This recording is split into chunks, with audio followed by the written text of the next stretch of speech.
Laurent Salle, vous êtes élu conseiller municipal du Front National dans la commune de Suresnes, dans les Hauts-de-Seine, et vous organisez ce week-end une manifestation, c'est samedi, une manifestation contre l'insécurité. Vous n'avez rien d'autre à faire le samedi?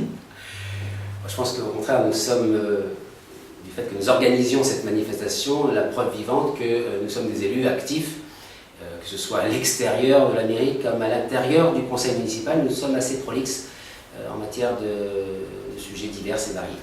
Alors, l'insécurité, pourquoi nous en parlons? Parce que c'est un fait réel, c'est un fait qui est concret, nous le vivons au quotidien, et pas plus tard d'ailleurs qu'avant-hier, nous avons subi encore les assauts de sauvageons qui aujourd'hui ne s'attaquent plus seulement aux véhicules ou à nos poubelles, mais s'attaquent maintenant aux immeubles en essayant de les incendier. Bon. Eh bien, la réalité c'est celle-là.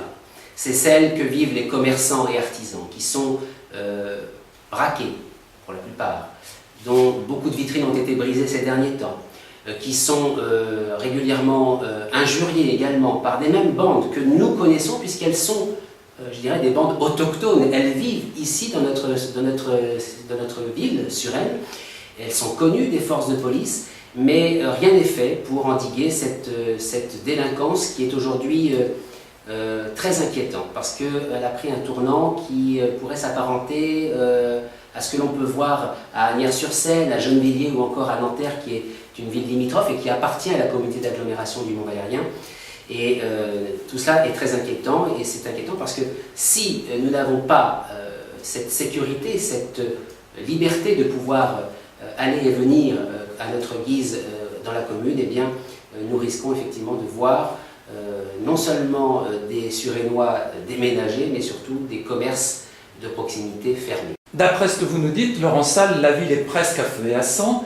D'après vous, quelles sont les responsabilités et quelles sont vos propositions? Alors, les responsabilités, elles sont multiples.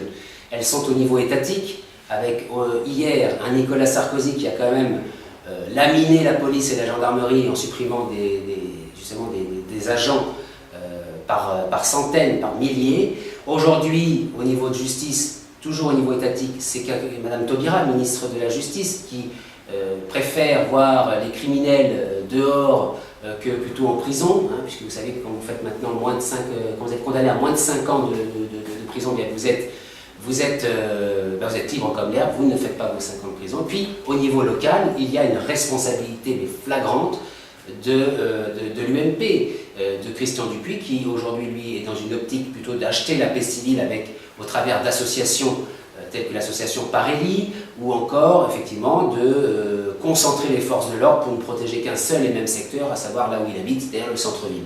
Là, effectivement, au centre-ville, il y a aussi des problèmes.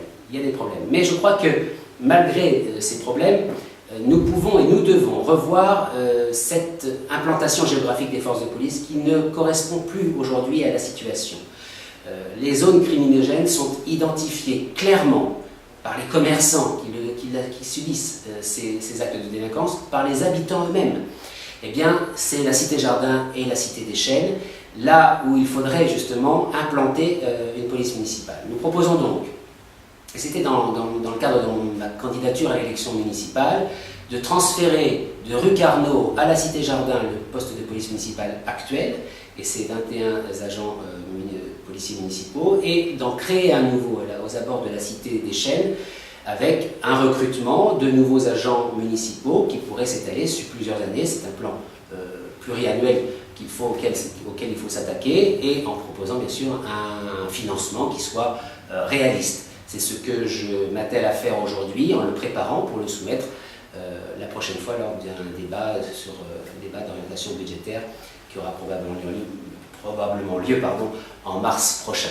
Voilà les propositions que nous faisons, Nicole Hervé et moi-même, en matière d'insécurité. Nous nous réunirons d'ailleurs, et c'est là, encore une fois, j'interviens là-dessus parce que je veux montrer que nous sommes actifs et non pas passifs. Nous interviendrons sur la voie publique samedi prochain, ce samedi 13 septembre, dès 10h, entre 10h et 11h30. Je vous invite à venir nombreux, donc rue Carnot, devant la permanence du maire, pour exprimer votre ras-le-bol, votre exaspération de l'inefficacité de la majorité municipale actuelle. Nous faisons cela pour vous, pour nous tous, pour l'intérêt général. Nous ne sommes pas dans une idéologie, nous ne faisons pas ça par dogmatisme, parce qu'il faut parler d'insécurité absolument, nous faisons ça par pragmatisme. Eh bien, merci Laurent Salle, bonne chance pour cette manifestation. Eh bien, je compte sur vous. Merci beaucoup.